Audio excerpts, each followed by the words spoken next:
You may have taken the day off to do what summertime is all about, chilling, relaxing, and maybe doing a little fishing. This story, which I'm pretty sure will be missed by most of the major carriers, I'm not exactly sure why my aggregator pulled it up, is something that may make you think or may make you just wish you didn't hear this so you don't have to think about it in general. A recent study published in the Scientific Reports measured that how long trout actually endure pain removed from water. Something you don't really think about is the fish feeling pain, discomfort maybe, but pain when they are fished out of the water. The researchers estimate that a rainbow trout will feel intense pain for an average of 10 minutes, ranges from 2 to 22 minutes depending on the factors like the size of the fish and the temperature it's coming out of and into. Now, gill collapse traps carbon dioxide, prompting desperate gasping, essentially just like you breathing from air. Same thing for the fish. Within mere seconds, fish trigger an alarm signal that struggle to escape, but they can't. Pain builds up as blood and cerebrosum fluid becomes acidic, prolonging their distress.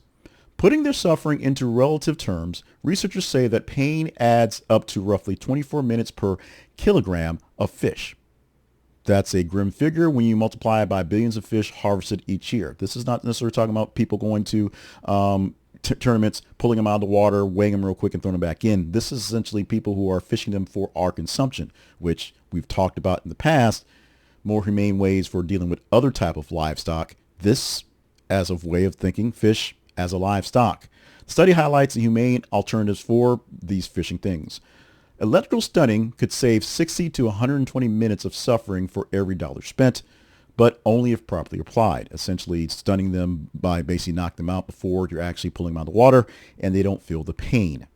Also, percussive stunning works fast, but is hard to scale consistently. Essentially punching them in the head, just like it says, stunning them with concussive force.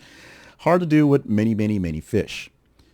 The authors of the study actually warned about handling the stress, providing transport, crowding of fishes in transport, and the slaughter process themselves may cause just as much pain, if not more, suffering in the process. They urge industry players and regulators and consumers, that's us, to back reforms grounding in the welfare footprint framework, which is something I've found out about. We'll read more about it, but as I said, you may want to think about it or you may not.